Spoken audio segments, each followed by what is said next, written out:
ito ho yung dating swimming pool to. Swimming pool yan.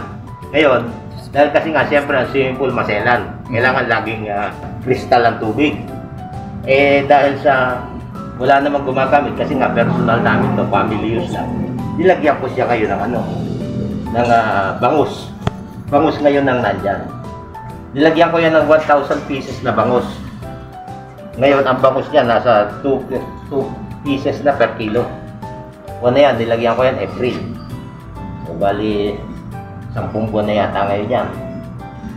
Malalaki na yung mga bangus. Lasang bangus naman kahit tabang. Lasang bangus. Tumawag ako sa DA. DA Batangas. Sabi nila pwede naman yung bangus sa tabang. O kaya tinuloy-tuloy ko yung bangus. Tapos ito asola. Yan yung asola. Hindi ba kailangan nila ng araw? Araw? Oo, hindi na. Naka-araw naman yan. Pero kapiraso na lang. Yung kapiraso. Kasi nung nakakulong yan, mamamatay yung bangus, walang oxygen. Kaya hinati ko nila ako divide yan. So, itong swimming pool nyo, ilang square meter to? Nasa yata ito, 24 square meter. Tapos 5 feet ang lalim. Malalim. Malalim yan, 5 feet yan. Akala ko dito. Lampas tao yan. Nakalubog lang yan. Kasi ito yung flooring yan, oh. Yan, oh, tindaan. Ito talaga yung harapan ng bahay ko. So, bali, ito 20 square meters. 24. 24 square meter. Tapos ang depth nito, 5 feet. 5 feet. 5. Tapos dito may pambata. May hagdanan yan dyan. Tapos, may pambata. dating swimming pool, ginawa nyo na lang fish pan. Fish pan. Para may pakinabang lalo. Tapos dati nandun yung aquaponic ko, mga lettuce. Talagang hilig nyo sa agriculturist ba yan? Mechanical. Hala yan. Tapos ito solar ko. Napansin ko nga. Naka-solar ako, naka-tide grid. Tide grid siya. Kaya sobrang kuryente pumapasok sa grid. May binabayaran pa kayo? Binabayaran ako. Offsetting lang. Offsetting. Yung net metering ko ito. Net metering. Net metering na sa akin. Kaya ito, may laman na bangus, 1,000 pieces, plus may asola. Yung asola, pagkain ng mga manok. Hindi nung isda. Hindi nung isda. Ano pinapakain niyo sa bangus? Sa bangus yung floating. Floating na pang isda talaga. So yung broiler doon talagang mainly for yung catfish? Catfish naman ang naglilinis sa dumi nila sa banyor. Kasi pagka dumumi yung manok, nahuhulog sa tubig. Dito hindi niyo pinapakain yon? Hindi ko pinakakain. Pitch lang to. Talagang Yung hito lang ang walang pitch. Pero ito pitch talaga. Kasi hindi naman kinakain ng bangus yung asola. Pero nung dati naglagay kayo dito ng tilapia. Ng tilapia, bakit hindi kayo ba't hindi niyo tinuloy? Una, mahirap ang marketing tilapia kasi nga, pang personal lang personal use lang. Sumosobra. Tapos dumami yun no? Hindi naman dumadami kasi sex reverse yun Pag bumili ka ng mga fingerlings, yun na lang yun. Kasi ako nung ginawa ko, nagalaga ako, bumili ako sa palengke. Palengke? Dumami. Tapos, yun, dumami na ng dumami. Nanganak siya. Pero matagal. Hindi rin sandali kasi binili ko yung malaki na malaki na. Ngayon may tilapia ako doon sa kabila. Malalaki na, halos 1 kilo na siya. Sinimulan ko lang yan ng pandemic Talagang maraming nagagawa. Pandemic, maraming natuto mag-isip ng tao. So ito, bangus Bangus. Ay, sa kabila. Sa kabila. Ayan ang niya, ayan yung tubig niya, tumatapon dyan. Ayan may hito. Ito yung nyo na nag-alaga kayo ng poultry. Ito, mga manok. Ginamitan ko ng atobe. At yung atobe, nakita ko effective. Nung una, gumagamit ako Betracil. Nung una, yan yung mga kulungan yan, nakalagay kang teknika. Ito. Hindi kinakain ng hito yung dumi ng petla. Hanggang sa napuno ito. Napuno ng dumi. Ngayon, pinalis ko yung peking duck. Sinubukan ko yung manok. Ginamit ako Betracil. Pwede bang gamit sabihin nyo Betracil? Kaso, ang problema ko, may langaw. And nag-research ako, nakita ko sa YouTube. Subukan yung atobe. Tinry ko yung atobe, bagamat mahirap bumili sa Lazada. Sinubukan ko. Nung makita ko, hindi siya nilalakaw. yung Betrasin, okay yung mga supplement. Supplement. Diba, nire-recommend din namin yan for additional. Kasi lahat naman yan nasa matik, magaganda. Oo, pero mas effective, mas na-convince ako sa atobe. Kasi yung atobe, makita niyo yung dumi. Oh. Walang lakaw yan. Yan, walang lakaw. Hindi siya nilalakaw. Ultimo yung manok, walang lakaw. Pero nung wala akong atobe, dito, habang nag-uusap tayo, may langaw tayo. Saka yung amoy. Yan. So ito, pagbagsak ng dumi ng hive yan, Pupunta dito. sa tubig, Ayan. ayan, kakainin na ng mga dito. May hito yan sa ilalim, catfish. Catfish yan. Ano ito yung African? Anong African dito? Tapos siya yung lumalangon niya para mabulabog. Para yung mabulabog dumi. niya. Oo, Tapos mahuhulog doon. mahuhuling sa May hito din doon. May hito rin doon. So, ibig sabihin niyo, wala talaga kayong linisan dito. Wala. Kasi, paano kung lilinisin? O, yan yung dumi. Yan, nakikita nga ganyan. Pero walang langaw. Mapapansin niyo, walang langaw. Kaya nga, sabi ko nga, pag nakakita kayo ng langaw dito, babayaran kong 100 isa. Pero may manok ako, ha? Pero walang langaw. Dahil yan doon sa ginagamit kong technology. Ito, sabi niyo, every nakakailang harvest kayo na Dahil ang pag-order ko ng manok is weekly, 50 pieces, misa 100. Basta araw-araw pwede kayong bumili ng manok sa akin kasi tuloy-tuloy na siya. Yun namang yung manok nung pinati yun, David, nakatikin. Ano hulasan ng manok? Lasang manok. Hindi, ibig sabihin na yung broiler Masarap. niya. Iba siya doon sa nabibili sa palengke. Iba yung lasa niya. At saka siksik. Ang laman, siksik. Siksik. Hindi malansa. Yung laman loob, kasi pinakakain ko rin sa ito. Ganun ba? Pero yung atay, balon-balunan, yung sinasama namin sa ulam, hindi malansa. Iba siya. Iba yung lasa. Masarap siya. Yan, yung misis ko, kayang patunayan yan siya tagaluto. So, ito ho, ilan ang population nyo rito? Paano po? Ito, naglalaman ito. Ang capacity kasi ito, 50 eh. Kaya lahat yan, nasa 350. 300. O kaya lang, dahil laging may namimili, kaya ganyan siya, pakunti ng pakunti. So, every week meron kayong benta? Sisaw. Hindi every week. Daily. Daily? Meron akong nakakatay na nakarep na naka-chop-chop. Naka-dress na yun. Halimbawa, isang pack tita, isang pack na dress, o kaya pakpak, o kaya leeg, meron yan. Kung magkano gustong bili ng tao, halimbawa, halagang 50 pesos, meron. Ngayon, iba naman yung live na binibenta ko, 135 ang benta ko live, per kilo. 135 per kilo.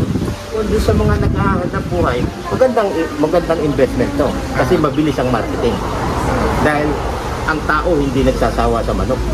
Kaya nga lagi Kaya laging kumakain ng manok. Kaya ang the best na pang mga backyard, maisasuggest ko, mag-alaga rin sila nito. Gamitan lang nila ng technology para walang reklamo. Kayang-kaya na kung magbigay na sapat na kita para sa isang pamilya? Kaya po. Kung gagayahin lang nila yung weekly, para araw-araw kukuha sila. Kasi yung ibang nag-aalaga ng manok, halimbawa bibili sila ng 100 pieces. Hihintayin muna nilang ma-dispose yun bago nila sundan. Akong ginawa ko continuous. Kahit hindi pa ako siya nabibili, basta weekly, mayroon akong dumadating na sisiw. Ganon. Opo. Kaya kahit na daily kayong manguha sa akin, pang consumption ng mga tao, meron akong ibibigay. Yung native po kasi matagal. Hindi ka mukha ng mga ganito na tinatawag na 45 days. Sa isang buwan pa lang pwede nang katayin. Mabilis ang pera. Yung isang bumili kay Mrs. na naka-dress. Sabi raw ng mga anak, "Mama, bakit ang sarap ng manok kay Floor Gem?" Sabing ganon. Kaya piniriton niya lang yun Sabi ko, kasi kaya masarap yung manok ko may kasamang pagmamahal. Ganun ako mag-alaga. Kaya masarap. Palagi silang namimili. Hindi naman sa taas no kung masasabi, ibang lasa ng manok ko dahil sa technology. But anyway, sa panahon ngayon, importante ngayon yung ma-share natin yung gusto nyo ma-share sa tao na yun, magkameron sila ng hanap buhay ganito, sapat para sa isang pamilya, yung kita niya, basta't masipag na. Manok pa lang yan, may hito pa. May hito pa po. Ngayon, hindi na nila kailangan bumili pa ng lupa sa malayong bahay, doon sa walang bahayan. Kahit sa bahayan nila, sa baryo o sa subdivision, pwede silang maglagay ng manok. Kasi gumawan kasi maipagmamalaki ko, wala talaga siyang amoy. Ngayon, kayo mismo po sa kasing buhay. Kung meron kayong mga amoy dyan, Wala nga. na amoy tae ng manok, o ano, wala kayo mga. Pwede nga dito mag-agahan, Oo, magtangalan. walang langaw. Hindi tayo dinadapuan ng langaw. Na, Pero ang dami kong manok. Dito po tayo, makikita niyo sa banda rin. Tayo po, walang langaw yan. Kaya ng pig, ay wala ng pig. Walang langaw. Dito naman tilapia. Ito tilapia ang natin.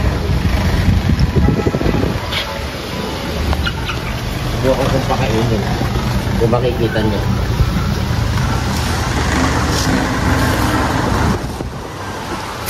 Ito naman, hipon. Ayaw kong ayun. Ayaw lumabas yung hipon mo sa kanina ko pa inigising eh. ito Tilapia yung yan. manok po na ito nasa taas. Hito rin nasa ilalim niya. Hito rin po yan dito. Ito, hito yan. Pero hindi pumupunta yung tubig niya dito sa tilapia. Yung sir, may buhat kayo. Yan. Yan ang gusto kong... Ayan, ayan. Ilalit ko yung hangin. Nandiyan sila sa kanilang apartment. Pero yun ba yun na nakadikit sa may wall? Yan, dito. Ayun, sa may wall. Ayan. Nakadikit siya doon. Tapos may isa yun, Ito, ayan, ito. o yan, yan, yan. Buhay din siya. Kanina ko pa siya nilalaro ko siya. Usually, sir, sabi ni ma'am, pag-araw daw siya, sa ilalim. Paggabi lang siya, Lumalangoy dyan sa baba. lumalangoy. So, pag-araw, nandun sa kanilang Sa ilalim, apartment, sa ayun yung mga apartment. apartment nila. Yun! Babalik ko rin siya sa kakapitan niya.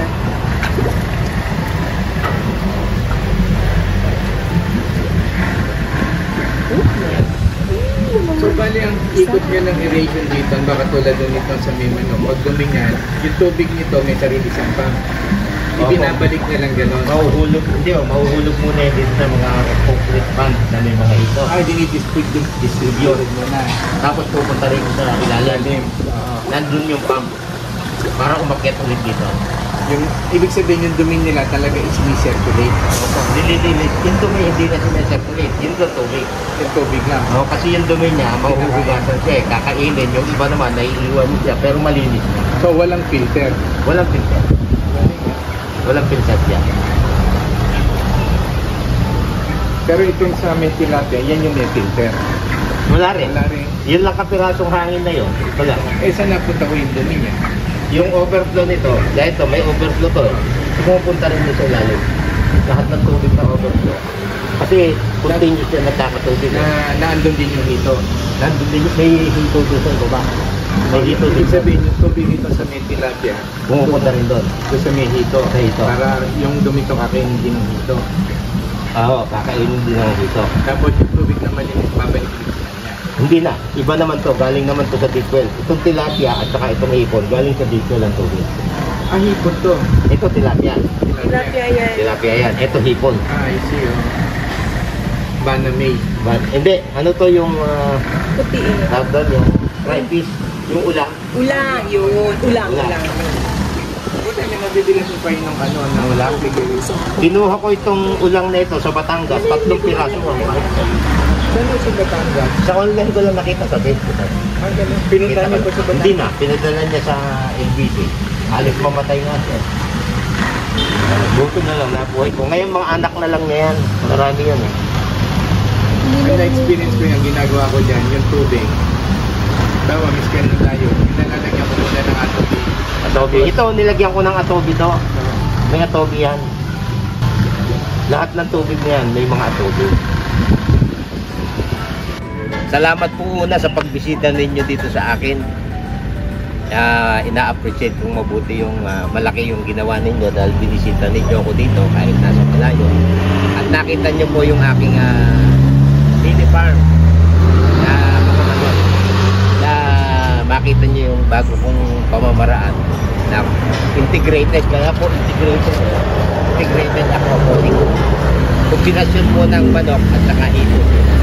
Hinihikayat ko po yung mga tao na kahit nasa kanilang compound, sa maliit na bakuran nila, pwede po silang mag-alaga ng manok at saka po ng hito. Integrated integrated. Hindi po sila mababahuan dahil wala po langang. Basta gamitan po na ng tubig, may tubig po siya. Saka gamitan po nila ng vitamin at oil. So, doon sa mga makakapanood nito, kung gusto nyong bisitahin, welcome naman sila dito. Ayan, singer tuturuan kayo at marami kayong makikita rin very interesting at saka may mga mabibili kayo rito na on innovation ni engineer. Maraming salamat.